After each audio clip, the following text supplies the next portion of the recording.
welcome to another episode of Jim's Allotment Garden.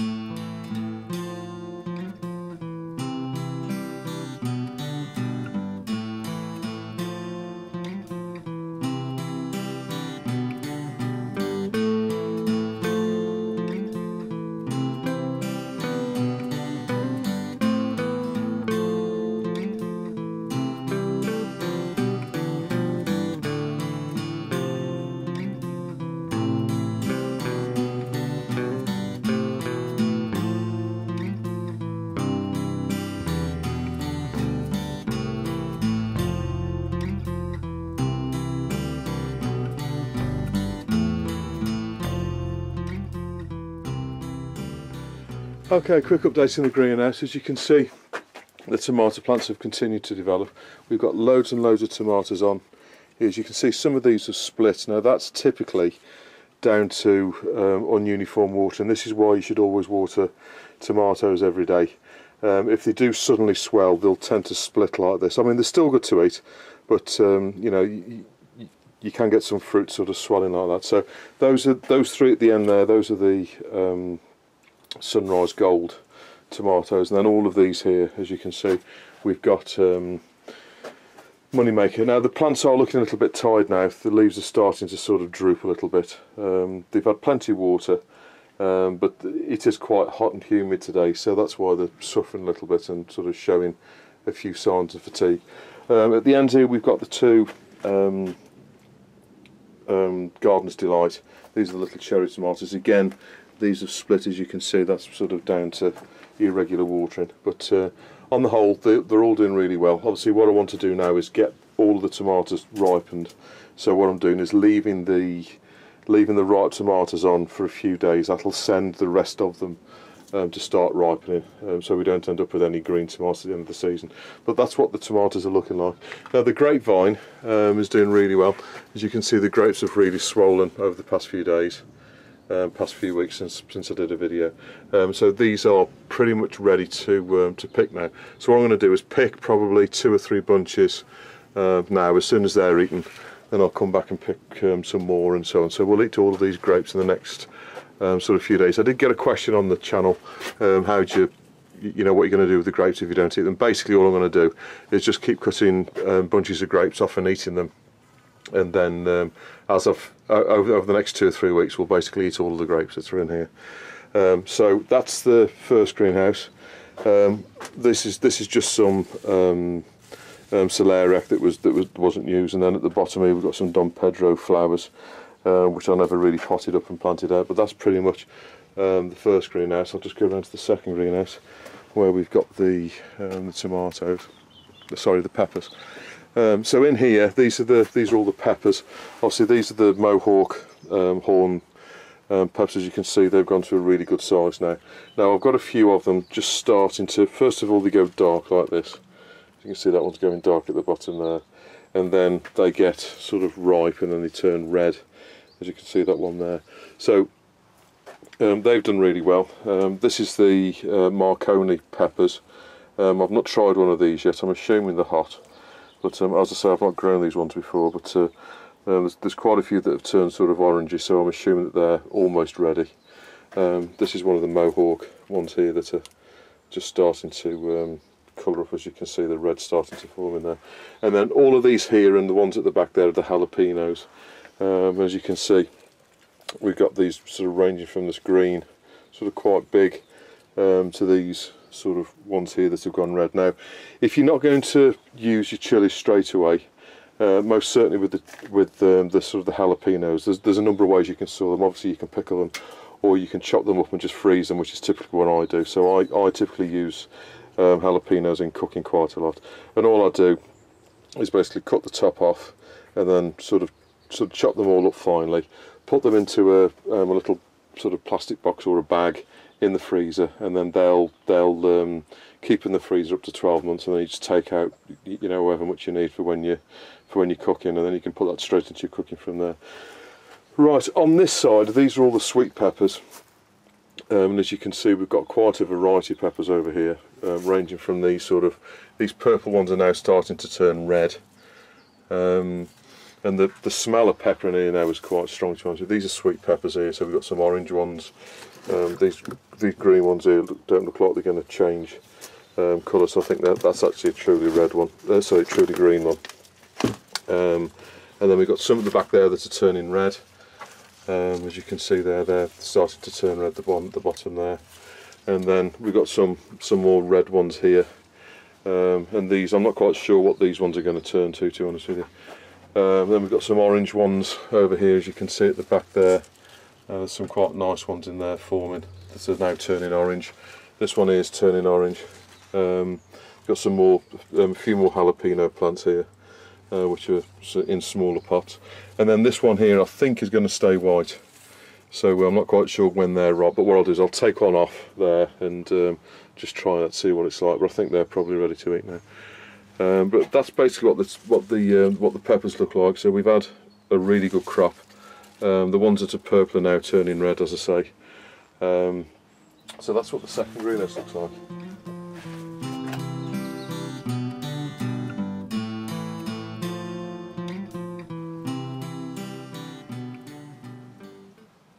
Okay, so one crop that's done really well this year are the gourds, and basically what we've got here, if you've not seen the previous episodes, we've got 3 courgette plants here that we've been picking off all year.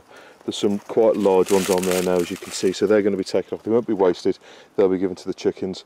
We've also got a number of butternut squash plants here. I think there's probably about 6 or 7 plants, and they've sort of sprawled all over the place.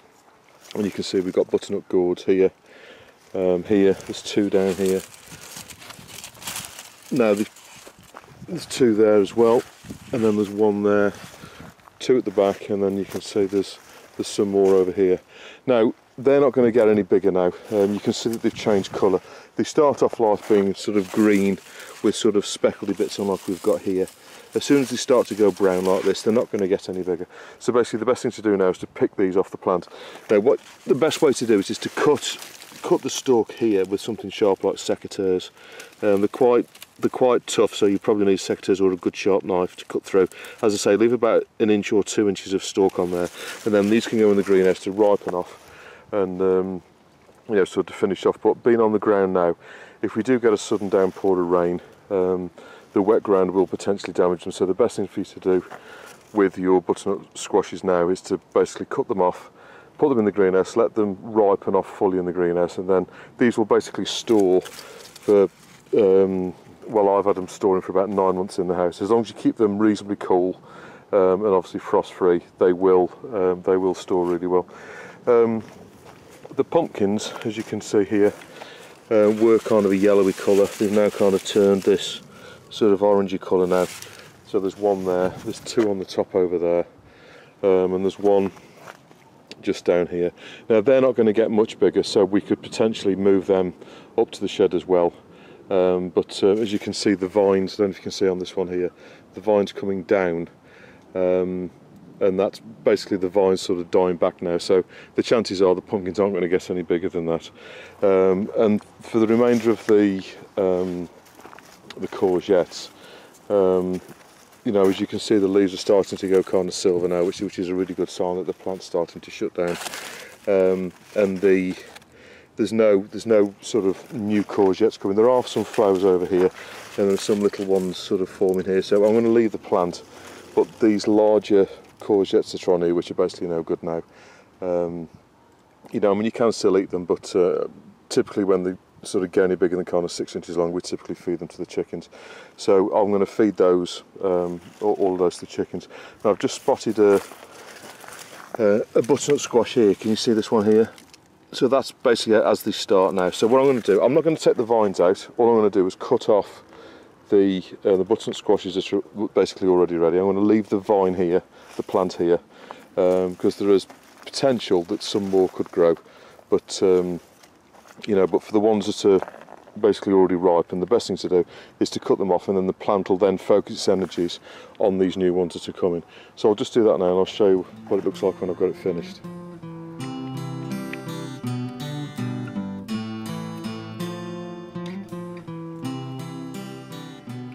Okay, so for the pumpkins, what I've done is now we've got to sort of the 16th of September. What I've done is I've brought them into the greenhouse. Now there is some ripening to still be had. This one's pretty much ripe. I've never known a pumpkin have a little knobble on the end like that before. But anyway, the stalk was basically fixed to the other end, as you can see the end there. But for some reason, it's got a little, I don't know what it is on the end. But anyway, this one, as you can see, is a little bit yellow. So what I'm going to do is leave that in the sun. That will ripen. This one's slightly green on this back face here, so I'll face that to the sun. These smaller ones, obviously, again, these will go orange. These ones are just turning now. And then the largest one, which is this one here, I've not actually weighed it yet, but what I will do is weigh this one. This is the biggest one of the lot. I would imagine, well, I wouldn't like to guess how heavy it is. It's got to be at least 25-30 kilos in weight. I'll have to wait though. I'm not quite sure what it weighs at the moment, but I'll weigh that and I'll let you know what it weighs in the next one of the next few videos. But all I'm going to do is basically leave these in the greenhouse now. As long as it's frost free, they'll store quite happily in here. Leave them in the sun now and get as much light as you possibly can do so that the skins ripen, and these will be ideal for carving on Halloween or eating in pumpkin soup or whatever. But that's what I've done with the pumpkins.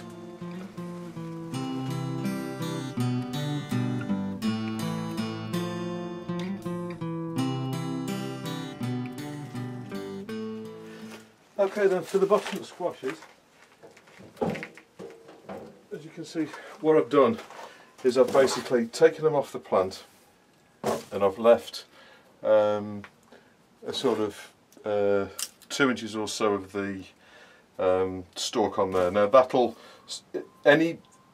biggest enemy you've got now is rot, and rot will always likely to start around the top here. Now eventually this will fall off if you leave it for long enough. Now what you need to do is, what you want to do now is keep them as dry as you possibly can do. So they'll ripen properly in the sun. So what I'm going to do is just face that so it's on the edge of the surface, and I'll put some more on the other side. Now if you leave them in the ground, what you will potentially get is sort of rot forming where it's actually touching the ground. As you can see, that's where that's been sat on the ground. What you can get is kind of rot starting to form. And I'll just show you one that I found. Just get rid of these two. Hang on.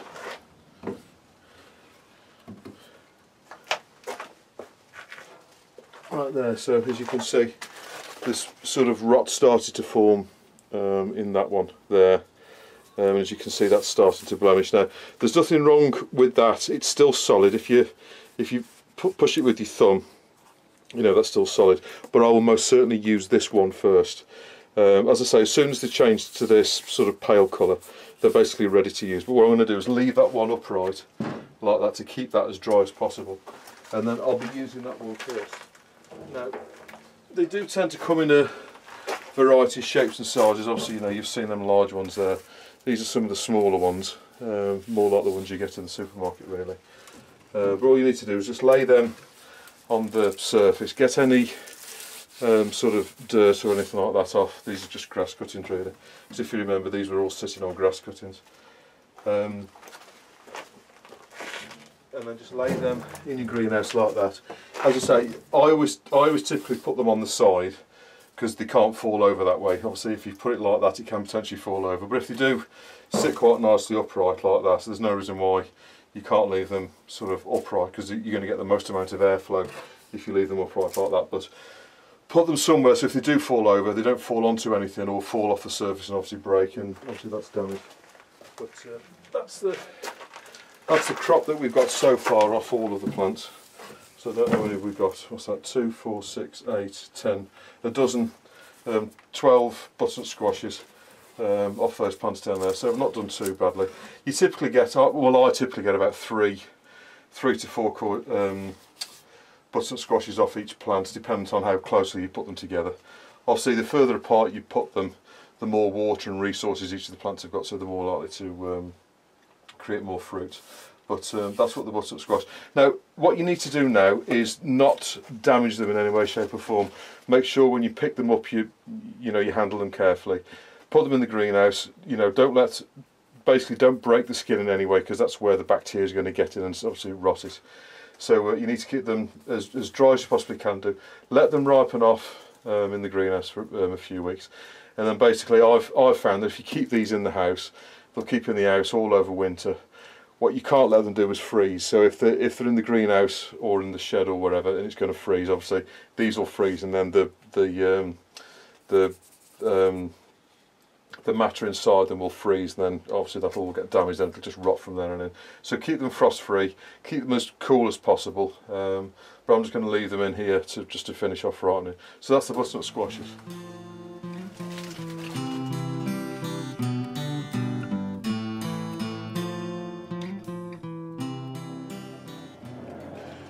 Okay, so now we're starting to reach the beginning of September. We can start to think about seed collecting now. These are some seed pods that I collected off the hollyhocks, and these things, obviously each one of these was a flower, and inside there's probably about 50 odd seeds per flower. So there's loads and loads of seeds in each one of these. Now all you need to do is just cut the flower stem off like this, and then I've just put this in the greenhouse I cut stuff about a month ago at the beginning of August, and all you need to do is leave it in the greenhouse or the shed to dry out in the sun, and then all you need to do then is just very gently put your thumb round inside there, and then obviously all the seeds will sort of come out. Now I've already probably got 200 seeds there now, so you don't need sort of too many. But you can very quickly and cheaply, obviously it doesn't cost anything to collect seeds like this. And the other thing is you can do is obviously, you can swap seeds with other people. So if you've got lots of seeds off one particular plant and you want another one, you can go to seed swap events, etc. and get seeds for things that you've not had in the past. Right, so as soon as you've done that, obviously, just one stem like that will give you sort of lots and lots of seeds. And then in the spring, you can plant these out, and then these will obviously grow into some more hollyhock plants. These are the white ones. Obviously I've got some black ones as well, which are in the different parts of the garden, so I'll be also collecting seed off them in a couple of weeks. The black ones tend to be a little bit later than the white ones. And hollyhocks are biannual, so what they typically do is you grow them one year and then they flower the second year, and then typically the plant will die then. However, I have had hollyhock plants that have continued to flower for sort of 4 or 5 years. So if you're lucky and you look after the plants and you don't have too harsh of winters, you will get potentially 4 or 5 years out of a plant. But what you need to do is pretty much every year is plant some more, and then you've obviously got some growing, some flowering that particular year, and you've got some for the following year, and then you can have a succession of plants, so you've always got some nice hollyhocks to enjoy during the summer months. So now I've got all them seeds, I'll obviously discard the rest now, so they don't get confused with anything else. But you can very quickly as I've just been just basically telling you about it, I've now got probably about 200 seeds in there, which will most certainly create potentially 200 plants next year. So there's more than enough. So all I'm going to do now is basically discard the rest of these into the compost, because anything else is potentially going to be a weed. But so there you go. So those are the hollyhock seeds, and I'll show you some more seeds later on. Okay, just as a quick footnote, obviously label them up so you know exactly what they are. I'm going to leave them in this tray now for another week or so, and then these will go into an envelope, and then I'll store the envelope in the house over the winter. With some seeds, what you do need to do is let them have a frost, so they basically need to freeze before they'll start to sort of germinate next year. But hollyhocks, I don't believe, are one of those. So basically what I'm going to do is put these into an envelope, store them in the house somewhere nice and dry. That's the critical thing. Keep them nice and dry, and then you can bring them out next year, plant them up, and then you'll know exactly what they are.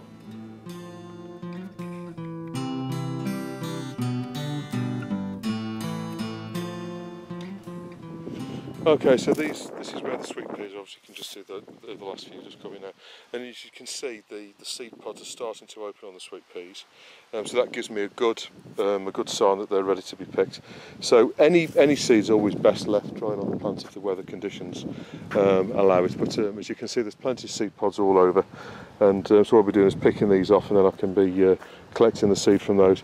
And then just up the front here, I'll just quickly show you the string beans. Now what I've done is I've left them up. Now as you can see, the plants have all started dying off, and you can see there the seed, the bean pods with the seeds inside. Now what I'm going to do is leave them on the plant to dry as much as I possibly can do. What you need to do is pick these when it's dry. You know, if it rains, you need to leave them on the plant again. So it's a balancing act to know when to take them. And the seed pods will start to go a little bit brown like that. And then as soon as you've done that, as soon as they've gone sort of brown and sort of crispy, like this one here, you can just open them up and get the seed pods out for next year. Then you won't need to buy any more seed. So that's what the beans look like, and I'll be taking the seed off them probably in the next 2 weeks.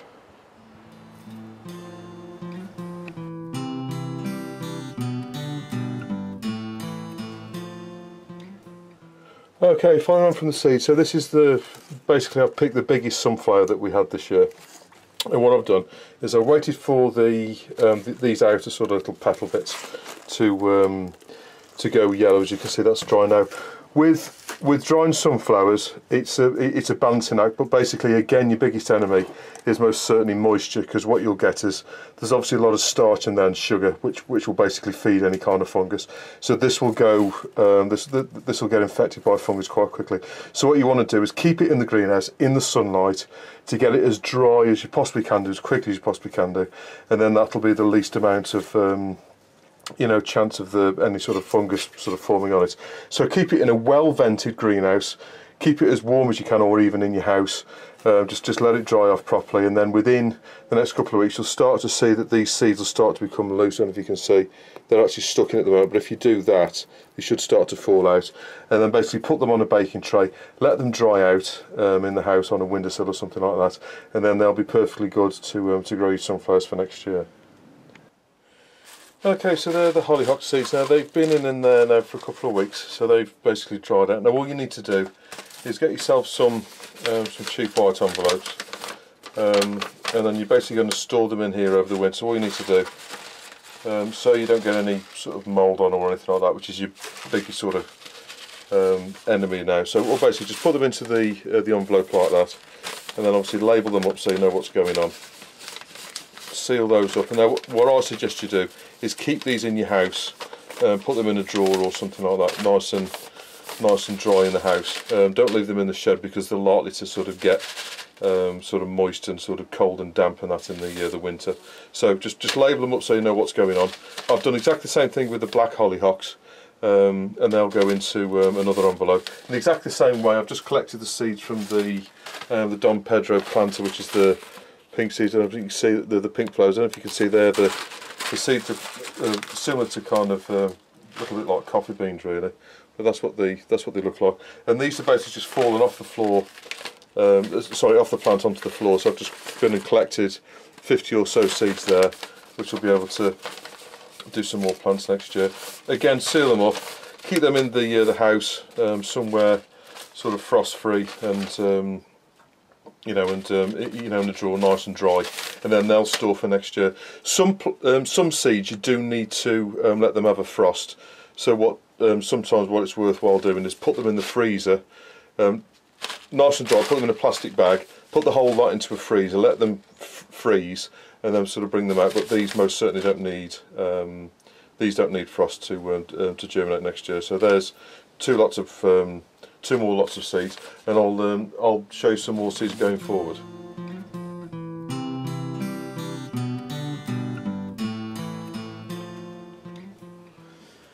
Okay then, stringing onions up. Now as you can see, these onions have now dried off, and what you can do is just make sure, obviously what you don't want to do is string any up that have got any problems. Now this one, you just sort of feel and make sure that they're not sort of soft or anything like that. Pull a few of the leaves off. As you can see, that one has got some canker in it, so I won't be using that, so I'll just put that on one side. So obviously this one here, as you can see, that's a nice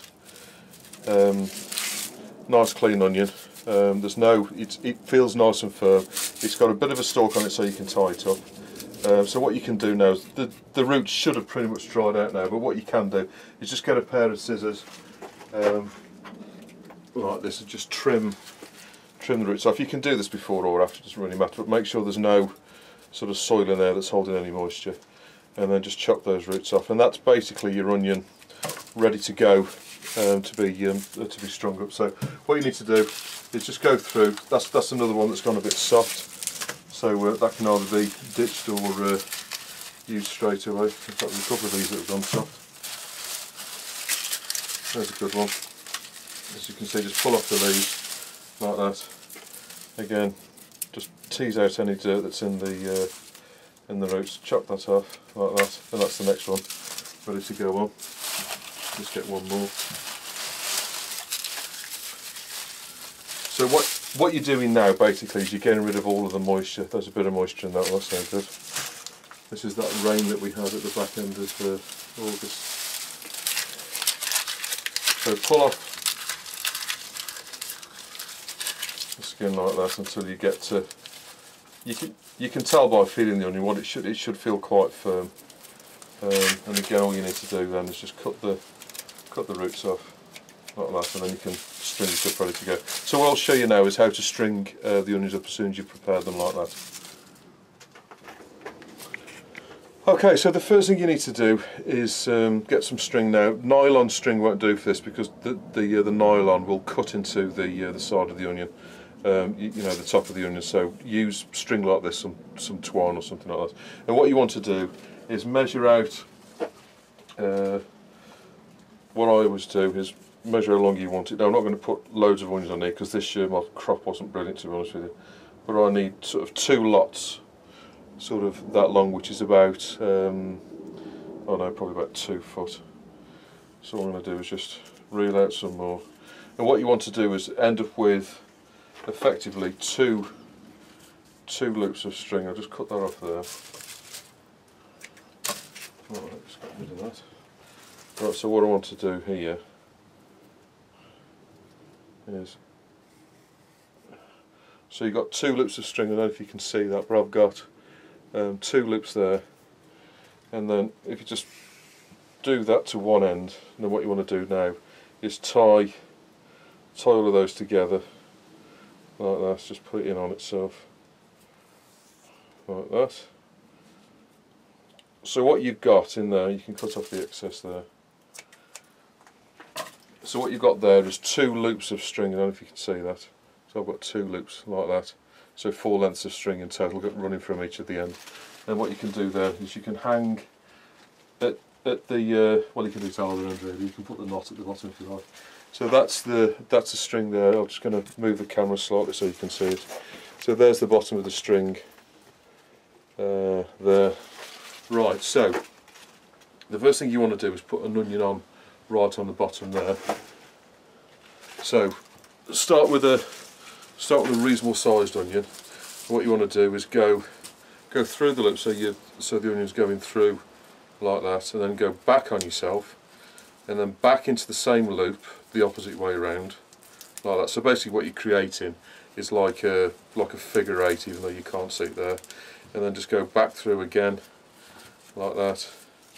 I always do the first one a couple of times like that, and then you'll see that the weight of the onion will hold it in place. As soon as you've done that, the excess leaves like that you can cut off, and then you've got your first onion sort of dangling on there, if you like, hanging on. So the second onion, now as you can see, that's going through the string that way. So I've got 2 pieces of string this side, 2 pieces of string that side. What you want to do is split them 2 like that. So now you're using the opposite 2 pieces of string, if you like. So I've joined them 2 and them 2 where they were the other way around before. And then again, go through with your onion like that. And what you want to do is put about 1.5 inches, 2 inches through like that. Go round, back on yourself like that. So what you're doing is you're creating a figure of 8, and then the onion back through like that. So what I've got in there is a figure of 8, and then pull it down, and then you'll find that the onion will hold on. As soon as you've got a few more on, you'll see that it all starts to fall into shape. So that's 2 on. Just go with the third one. Again, those are the 2 I used last time, so what I'm going to do is separate them 2 and separate them 2, so now I've got 2 different groups, if you like. Alright, so I've got about an 1.5 inches of onion stalk there, so I'm going to go through that way, round, through there, round, and then through again like that, and then the onion, just pull it down slightly, and then that's that onion secured off. Any additional you want to cut off. Now, to do this, the one thing I will say is all of these bits need to be absolutely dry. What you don't want is moisture in this bit here, because that's what's going to send your onions bad.